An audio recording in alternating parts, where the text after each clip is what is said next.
Olá pessoal, hoje a gente vai falar um pouquinho mais sobre cartografia. Então, em outros vídeos eu postei para vocês algumas de outras características cartográficas, tá? Falamos já um pouquinho sobre a história da cartografia, abordamos as projeções cartográficas e hoje a gente vai falar de maneira bastante sucinta sobre tipos de mapa e os elementos que compõem os mapas, tá certo? Então, acompanhem aí comigo.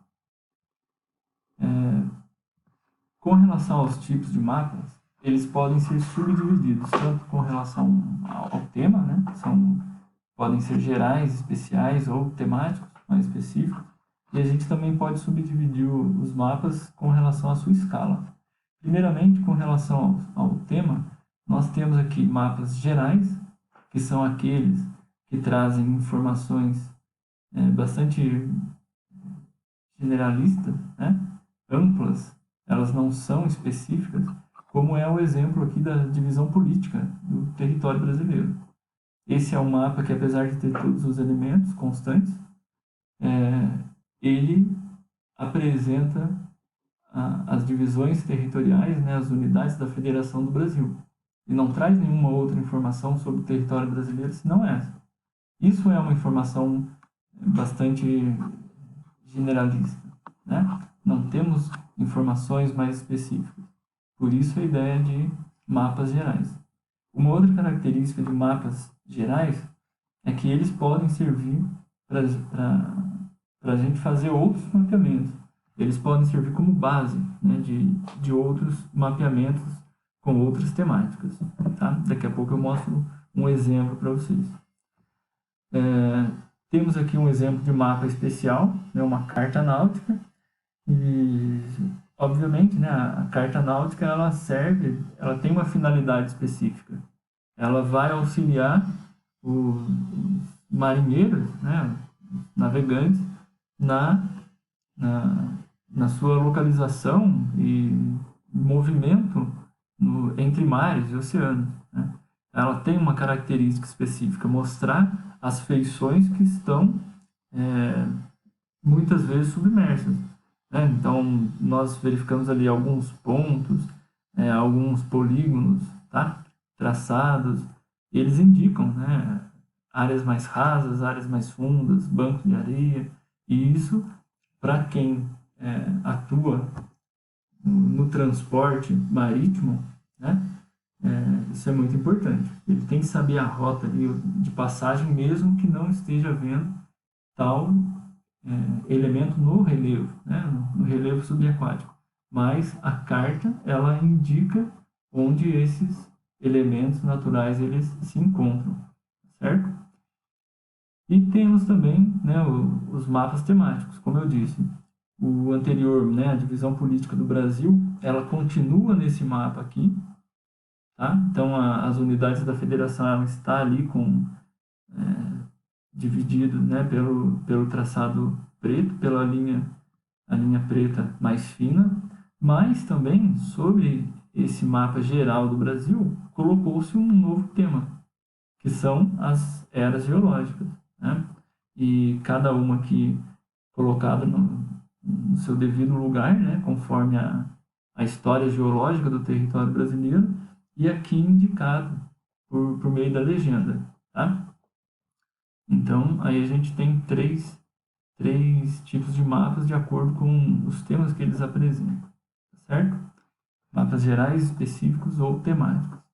E a gente também pode subdividir os mapas com relação à sua escala, né? Ou seja, a escala do mapa ela é uma relação entre a distância real, a medida real do terreno e a medida métrica, tá?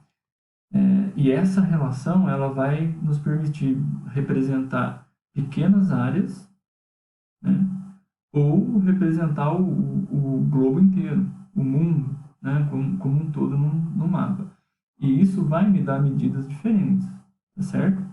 Então, quando a gente estiver falando de uma área pequena que vai ser representada, né? A área é pequena, eu vou estar representando isso numa planta ou numa carta cadastral, né? A área é pequena, mas a escala é grande.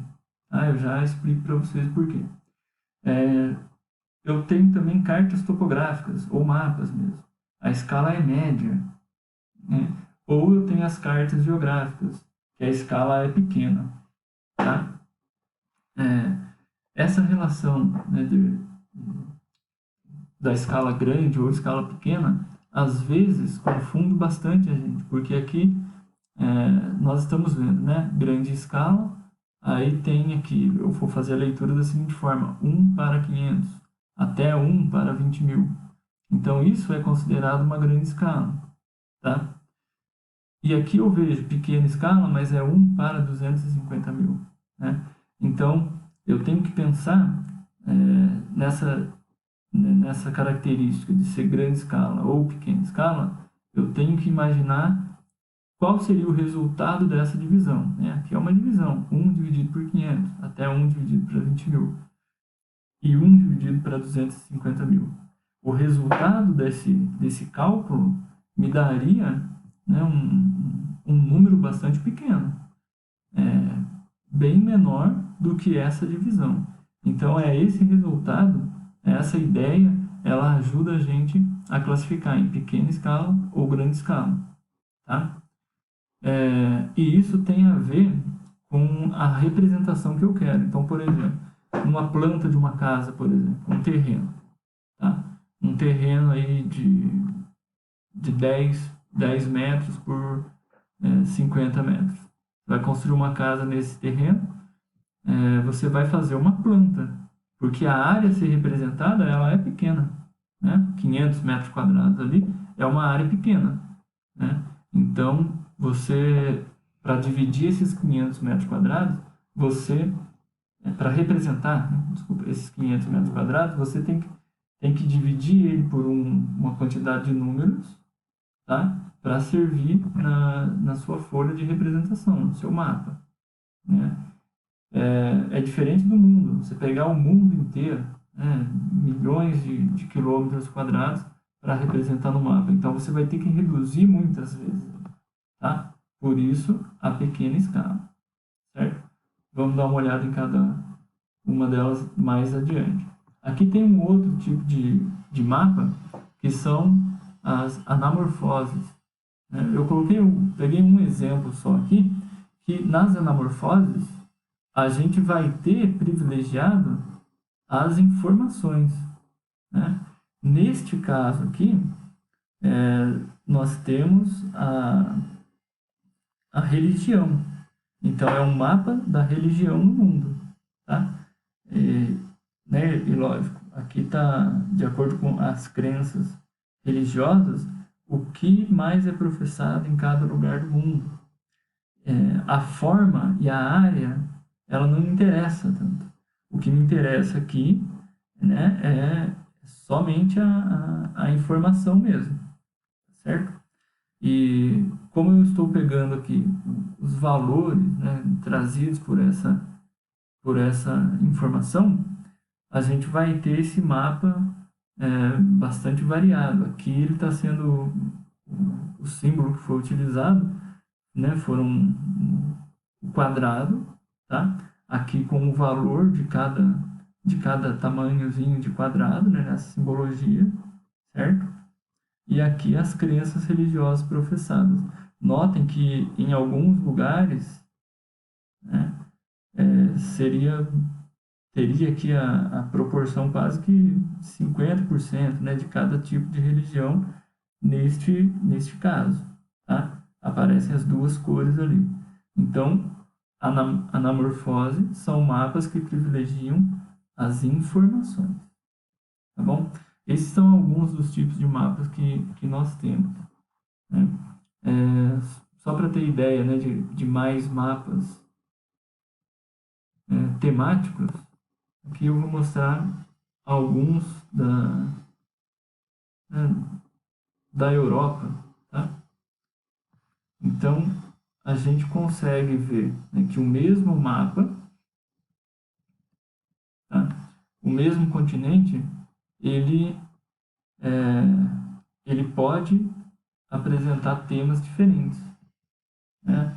O primeiro aqui, as estruturas geológicas e geomorfológicas, então tipos de rocha e relevo. O mapa hipsométrico, que ele também mostra, né, de certa maneira, o relevo. Ele vai mostrar as altitudes para a gente do relevo da Europa. Tá? O próximo aqui, sobre densidade demográfica, né, bastante diferente dos dois primeiros, com símbolos. Tá? E aqui os polos industriais, né, deste continente.